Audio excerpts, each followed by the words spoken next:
Our it's a love come arrange marriage தான். அவர் விருப்பத்தை வந்து என்கிட்ட வெளியிட்டாரு.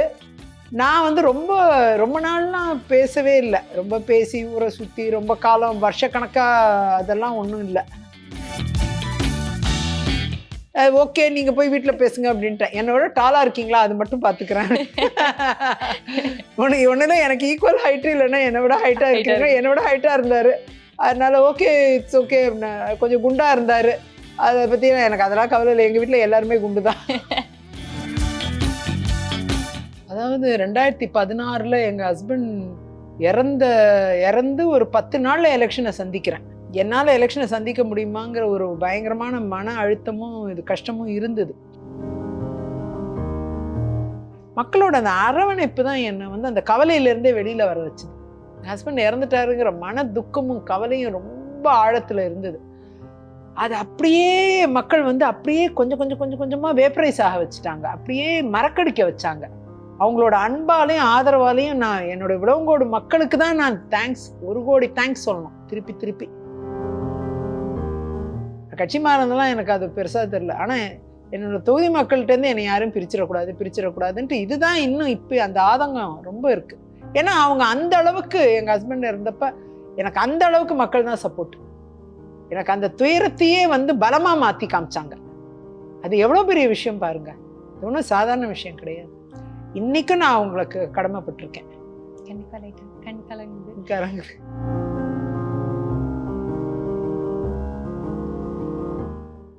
இப்போது புதிய அறிமுகம் ஆச்சி ஹோட்டல் சாம்பார் 50 கிராம் ரூபாய் 20 மட்டுமே.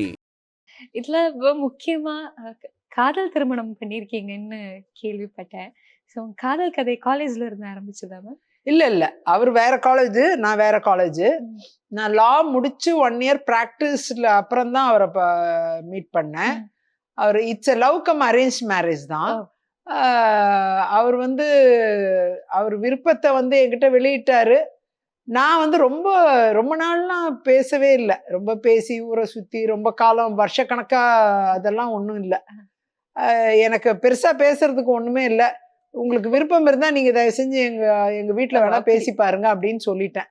அதோட எங்கள் அப்பா இல்லாதனால எங்கள் சித்தப்பா சித்திட்ட அவங்க போய் பேசினாங்க. அம்மாட்ட வந்து பேசினாங்க. அவங்க குடும்பமாக வந்து பேசினாங்க. இவங்க சரி அவரும் வழக்கறிஞர்னால பண்ணி வைக்கலாம், ஒன்றும் தவறு இல்லை அப்படின்னு சொல்லிட்டு உடனே நிச்சயதார்த்தம், உடனே கல்யாணம் டக்குன்னு ஆயிடுச்சு. அதுக்கு அடுத்த வருஷமே என் பொண்ணு பிறந்துட்டா, மூத்தவ. ஆமா, வெரி ஃபாஸ்ட். கடகடான்னு எல்லாம் ஓடிடுச்சு. பெருசா வந்து டிஸ்கஸ் பண்றதுக்கு ஒன்றும் பெருசா அது ஒரு பெரிய லவ் மேரேஜ்னு சொல்றதுக்கு ஒரு பெரிய லாங் லவ் ஸ்டோரிலாம் ஒன்றும் கிடையாது. ஆனா கல்யாணம்னு வரும்போது அந்த சமயத்துல பயம்லாம் இல்லையா மேம்? ஏன்னா நம்ம கரியர் நம்ம ப்ராப்பரா அவ்வளவு சூப்பரா கொண்டு போயிட்டு இருக்கும்போது கல்யாணம் அந்த ஒரு பயம் உள்ளுக்குள்ள இருந்துச்சு. இருந்தது. ஆனா வந்து எனக்கு வந்து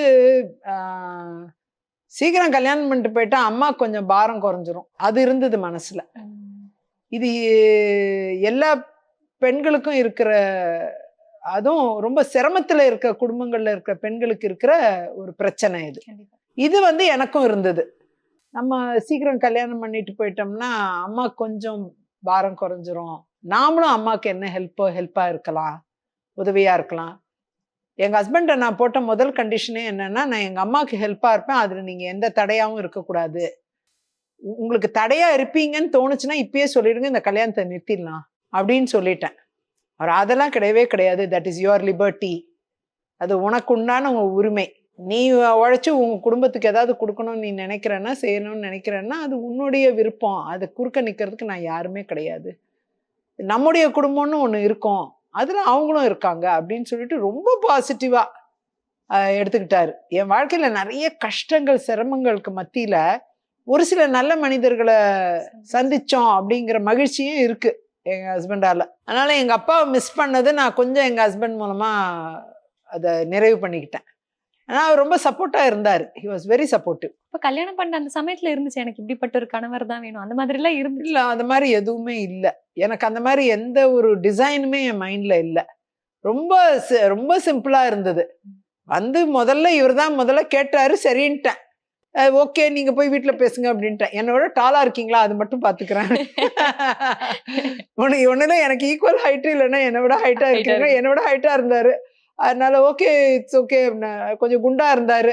அதை பத்தி எனக்கு அதெல்லாம் கவலை இல்லை, எங்க வீட்டுல எல்லாருமே குண்டுதான் அப்படின்னு சொல்லி சிரிச்சுக்கிட்டே சொல்லிட்டு ஐ டோல்டு கொஞ்சம் பேசினோம். என்ன ஏதோ அவங்க சைடில் என்ன, அவங்க அம்மா என்ன நினைக்கிறாங்க, அப்புறம் என் சைடில் என்ன.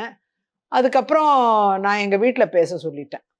நிறைய டயலாகு, நிறைய நாட்கள் வருஷங்கள் டயலாக்லாம் பண்ணவே இல்லை, ஒன்றுமே இல்லை.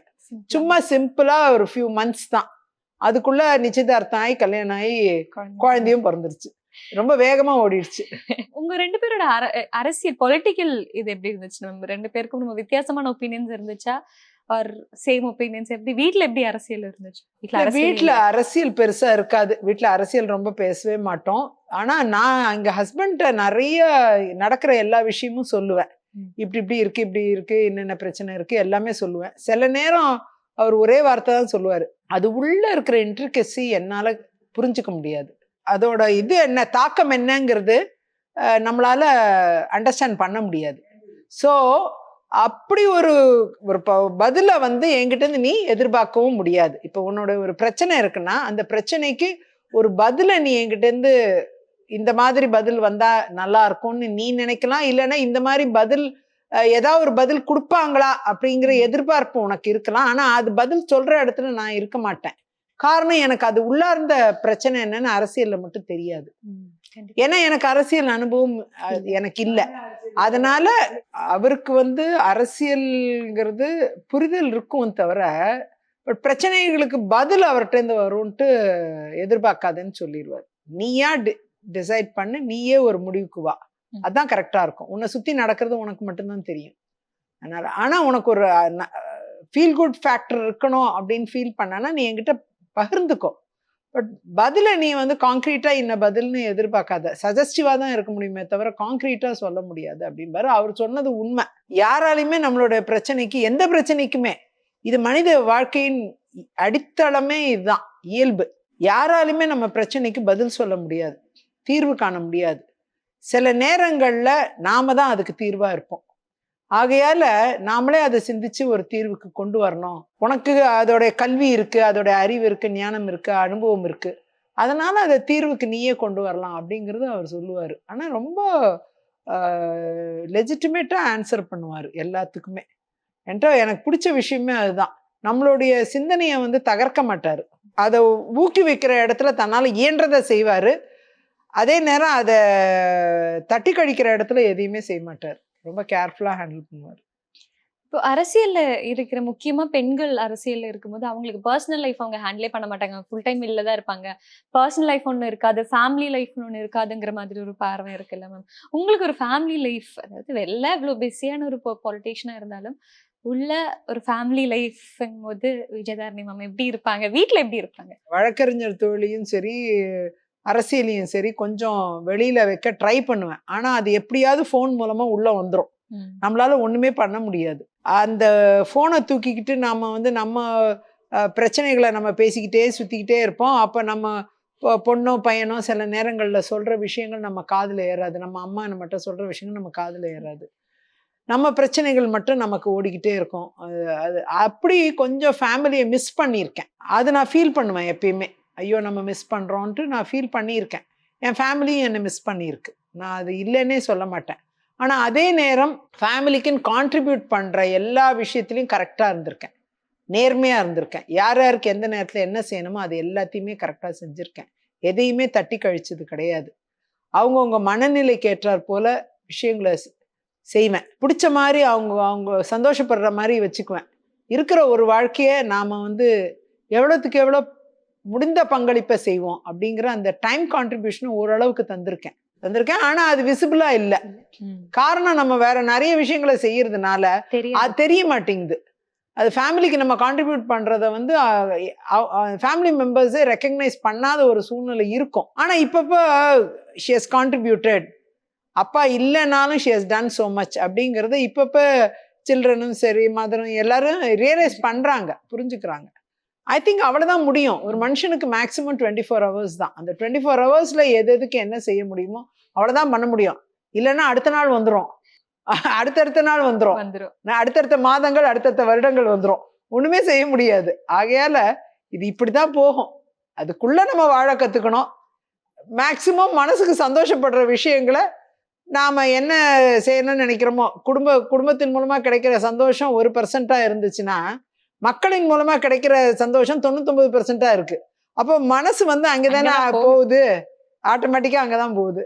ஒன்றும் செய்ய முடியாது, தடுக்க முடியாது. என்னோட இயல்பு அதான் இருக்கிறதுனால நான் மாறுறதுக்கு வாய்ப்பு இல்லை. நான் இப்படிதான் இருக்க வாய்ப்பு. இப்போ இந்த ஜேர்னி பத்தி சொல்லும்போது நீங்க முதல்ல சொன்னீங்க கணவர் தவறுனதுக்கு அப்புறம் கொஞ்சம் ஸ்ட்ரகிள் இருந்துச்சு, அதை நம்ம கோப்ப பண்ணி வரதுக்கான ஸ்ட்ரகிள் இருந்துச்சுன்னு சொன்னீங்க.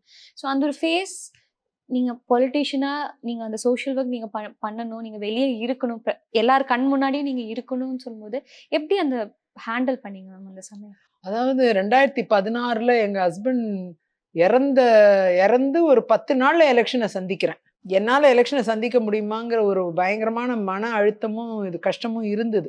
அதையும் மீறி சரி இது மக்கள் பணிக்கான இந்த இடத்துல நம்ம தொய்வு அடைஞ்சிடக்கூடாது அப்படின்ட்டு என்ன நானே ஒரு வலிமையை ஆக்கிக்கிட்டு ஃபீல்டில் இறங்கி பிரச்சாரத்துக்கு போனேன். மக்கள் நிச்சயமா ஆதரிச்சாங்க. அந்த இடத்துல மக்களோட அந்த அரவணைப்பு தான் என்னை வந்து அந்த கவலையிலேருந்தே வெளியில வர வச்சுது. ஹஸ்பண்ட் இறந்துட்டாருங்கிற மன துக்கமும் கவலையும் ரொம்ப ஆழத்துல இருந்தது. அது அப்படியே மக்கள் வந்து அப்படியே கொஞ்சமா வேப்பரைஸ் ஆக வச்சுட்டாங்க, அப்படியே மறக்கடிக்க வச்சாங்க.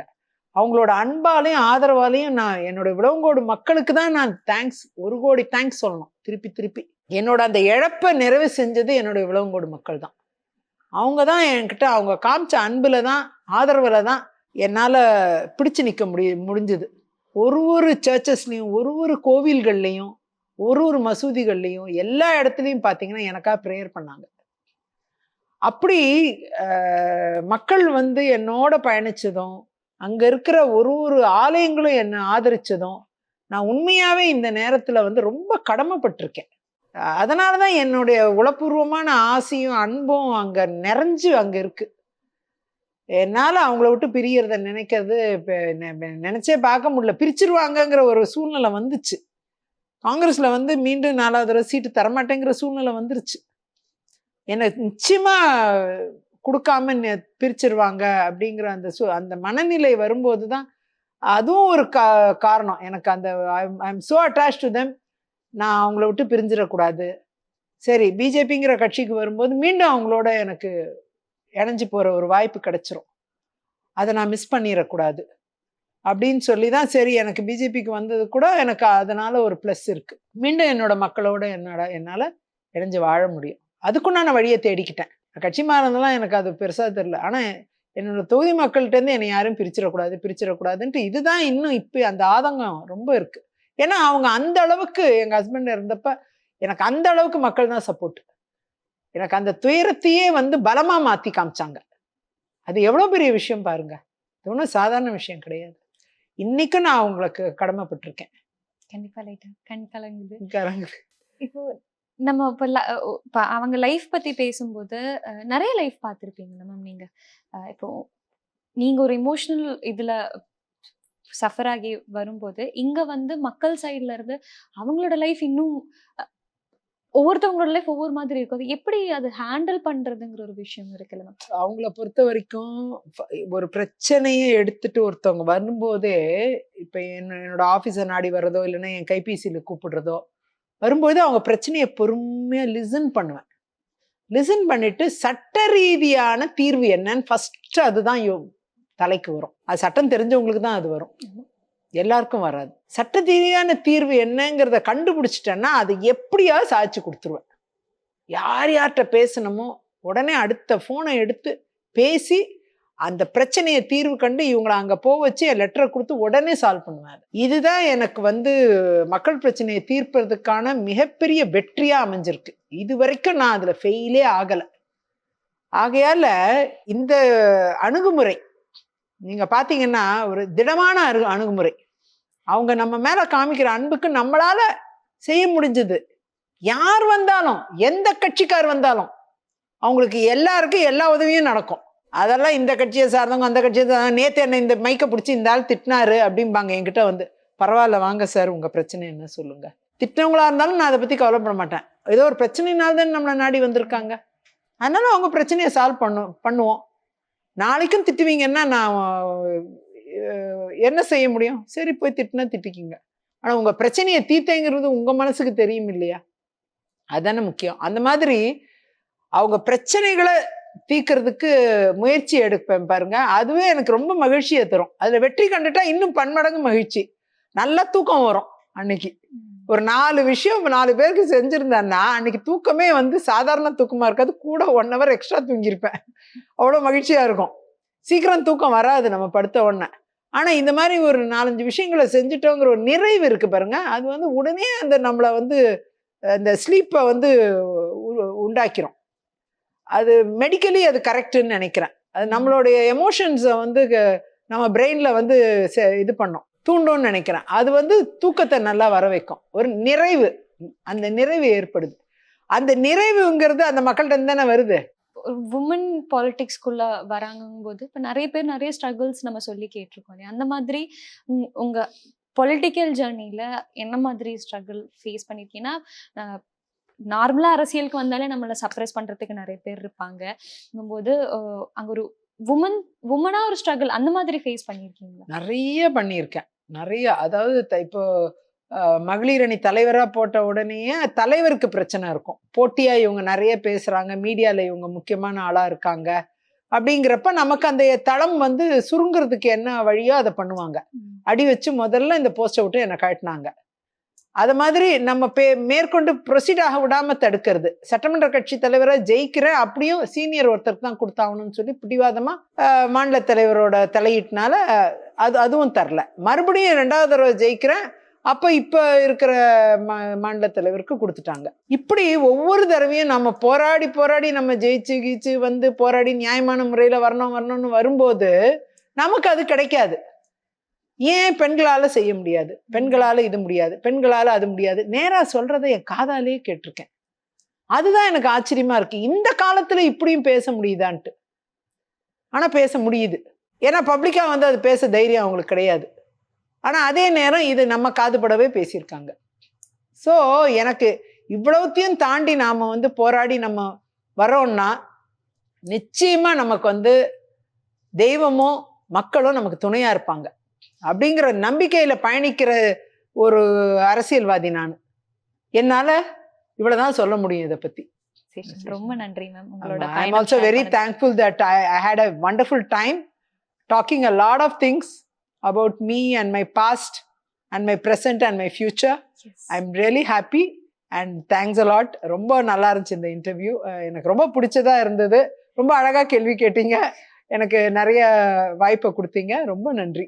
ரொம்ப நன்றி மேம். அண்ட் ஃபியூச்சர்ல கண்டிப்பா உங்களை இன்னும் சோஷியல் ஒர்க்ஸா இருந்தாலும் 2026 எலெக்ஷன்ல எப்போ எங்க வருவீங்கன்னு நம்ம வெயிட் பண்ணிட்டு இருக்கோம். தேங்க்யூ. கடவுள் ஆசீர்வாதம், மக்களுடைய ஆசீர்வாதம், எல்லாம் நல்லதே நடக்கணும். தேங்க்யூ. ஓகே, நன்றி.